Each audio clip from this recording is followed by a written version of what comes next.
My fiancé invited his ex-situationship for our wedding behind my back. Posted by you/no nectarine 299. I, a 23-year-old female, I'm getting married in January and just found out my fiancé, Mark, a 25-year-old male, invited his old situationship to our wedding without consulting me. For context, Mark and I met on a dating app 2 years ago after he broke up a relationship. Honestly, it's confusing what he and Tracy, a 22-year-old woman, had. They met through a mutual friend and started to develop feelings. He told me they never dated or slept together, but it was more than just friendship. He still keeps her love letters, gifts, and talks about her. They tried staying friends after they broke things off, but she ghosted him when she found out we were dating. Based on her social media, she's now in a relationship, so I wasn't worried about her trying to get back with Mark. They haven't spoken in 2 years, but he still has her number and email. I discovered he invited her after double-checking our guest list and finding her name. I know Tracy isn't a threat to our relationship, but the fact that Mark invited her without telling me makes me feel terrible about the wedding. He says he doesn't have feelings for her, but he still sent her an invitation. Maybe I'm being insecure, but I'm starting to fear he's not over her. Relevant comments. Commenter 1. He's probably not over her, especially since they were never a thing. For him, she might be the one that got away. If I were OP, I would have a very serious talk with him. OOP. I don't get why he is not over her, especially if they were never a thing. From what Mark told me, he was the one who didn't want a relationship since Tracy just started life. Commenter 2. He went behind your back to invite someone whose love letters he's kept. The fact he didn't talk to you about it is a red flag. If having her there is more important to him than you being comfortable at your own wedding, then you might need to postpone the wedding. She might not be a threat to your relationship, but it sounds like your fiancé's feelings are a threat. OOP. I don't know why he is not over her even after 2 years of no contact. I know Tracy is part of his past, his story, but it's been such a long time. Commenter 3. Tell him you don't want her there, and that's final, and you better rescind it, or you'll have to rethink the marriage, because starting a married life by going behind your back is a no-no. TBH, you need to not stubbornly hold on to someone you can't trust, and you can't trust someone who does shit behind your back. OOP. Her going to the wedding doesn't make me uncomfortable since I know she won't do anything. The problem is my fiancé and the fact he invited her to the wedding without notifying me. If Mark wanted her there, fine. But I just hate the fact he didn't tell me beforehand, and it's making me think he lied about getting over her. Commenter 4. Why do you keep saying I know she won't do anything? If you can't trust him not to do anything with an old fling, you should not be getting married. OOP. Tracy has a boyfriend and is expecting. Also, she was the one who blocked him everywhere after finding out we were dating. Update number 1, October 19th, 2024. After reading the comments and talking with some friends, my heart finally understood that Mark never really got over Tracy. I was in denial at first, but I went out with his best friend Tom to learn what really happened between them. He told me that Tracy and Mark met through friends. She had just started university at 17, and Mark was nearly graduating. They were friends for 2 years before developing feelings. Mark was already working while she was still in school. He didn't want to date her officially until she graduated, so it never became a real relationship, even though they exchanged gifts, letters, and spent every holiday together. Everyone thought they'd get married one day. Their breakup surprised everyone. Tracy ended it because their religious values didn't align. She wanted to wait until marriage to have sex. They separated and agreed they might try again in the future. When I started dating Mark, Tracy realized waiting was pointless and moved on. She blocked him on everything except email. That's when I realized he had been holding on to the idea of her returning. That realization broke my heart.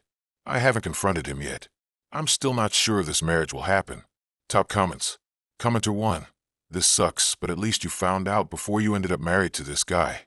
Commenter 2. I'm sorry, OP. It does sound as though your fiancé hasn't moved on. You deserve someone who can't breathe without you, and I hope you can find it with your next partner. Commenter 3. I'd write down all your feelings and thoughts in a letter to him. Explain what Tom said to you. Tell him it aligns with him keeping the love letters, trying to stay in contact, and bringing her up even 2 years later while in a relationship with you. Tell him you love him enough to let him go. I'd also reach out to Tracy and ask if your fiancé has been talking to her at all. You never know if there is more to the story, or if she has moved on from him. He shouldn't be inviting someone he still has romantic feelings for to his wedding. That's cruel to you and Tracy. If I was her, I'd be offended he even invited me. Also, will this be his first time seeing her in 2 years? For some reason, I doubt it. If it is, that's pretty diabolical. Like he's using your wedding as a prop in their love story. Does he think he's in some K-drama? At the very least, give him the letter. If he wants to meet up, ask to see his phone. Check deleted messages and emails. Were you supposed to walk down the aisle and just see Tracy there? He's honestly an AH and a selfish one at that. Update number 2, October 25th, 2024. The wedding is called off. My parents are canceling everything for me. I feel like a kid again, relying on them. I confronted Mark after talking with Tom and told him everything I was feeling. At first, he brushed me off.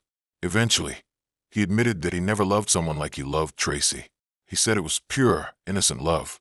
She reminded him that life isn't just about carnal desire. In his darkest moments, she was sunlight. Hearing that from the man I love broke me. I started bawling. Then he said he loves me too, but differently. I asked why he invited her. He didn't have a real answer. He said he knew she didn't block him on email since they had professional ties. He sent the invite with no harm intended. When I asked what that meant, he said he wanted her to see him happy, to regret losing him, especially since she was now pregnant and unmarried. As soon as he said that, I asked how he even knew about the pregnancy, if she blocked him everywhere. He panicked. I demanded his phone. I found over 5 fake accounts he used to stalk her. I felt sick. I left everything behind. He got on the floor begging, saying he loved me in his own way, and was just hurt Tracy gave herself to someone else after denying him sex. That disgusted me even more. He felt entitled to her body. I left without packing a bag. I also told Tracy everything, including the accounts. I don't know if she read the messages, but I hope she did. I used to feel jealous of her. Now I pity her. Mark wants to talk. I'm just tired. Relevant comments. Commenter 1. I am so sorry. This really sucks. You should have your parents get your stuff, and you should stay as far away from Mark as you can. If he is capable of stalking Tracy, he is capable of stalking you. Make sure there are security cameras at your parents' house and block him. The only bright side is you found this out before marriage. OOP. I'm thinking about leaving the US and going to another country. I don't really use social media, so it's harder for him to stalk me. I don't have anything valuable at Mark's house, just clothes and makeup. I don't care if he throws it away. OOP. Tracy is Asian. I'm white. Update number 3, October 26th, 2024. I met with Tracy. At first, I was nervous. Her message had simply said, "Let's talk over a cup of coffee," smiley face. When I saw her, I understood why Mark was obsessed. She's stunning, even more so in person. She asked to talk at her house instead of the cafe, since being out too long tires her. So we got coffee to go. She apologized for being part of why I'm single now. I told her it wasn't her fault. She said she received the wedding invite, but had no interest in coming. She's happy in her relationship. I asked her why she told Mark they could stay friends if she later ghosted him. She looked uncomfortable, but answered honestly. She said Mark was her first love. He was kind, charming, generous. But over time, he pressured her for sex constantly. She started pretending to be sick to avoid it. She used her parents' religion as an excuse. That led to a fight and the breakup, something he never told me. 2 weeks later, they started talking again. She felt indebted to him because he helped her get a great job and spent so much money on her. He even bought her a Rolex for her 18th birthday. I was furious. He never treated me like that. When she found out we were dating, she was relieved. It gave her an excuse to block him everywhere, since he was still hinting at sleeping together. I told her how often he brought her up during our relationship. I also showed her the stalking accounts. She didn't believe me until she saw them. They all looked real. Her profile was public. I convinced her to go private and create a new account under her Korean name. We ended up bonding.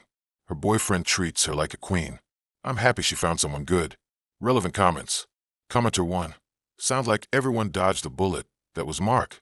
OOP. It wasn't a bullet. It was a nuclear bomb. Commenter 2. I hope she takes Mark's stalking seriously. It's alarming. He could spiral after the breakup. Commenter 3. I'm so glad you told her. Pregnant women with crazy stalkers get killed at an alarming rate. What you did to protect her says a lot about your character. I hope you post an update someday where you're happy and thriving. Update number 4, July 9th, 2025. Almost a year ago, I cried endlessly over a man. Now I'm smiling. Tracy got married a few weeks ago. I was invited. It was a beautiful ceremony. Her baby was part of it. She looked radiant. We're not super close, but I'm happy for her. I'm not interested in dating right now. I got promoted and might move to another state for a better paying role.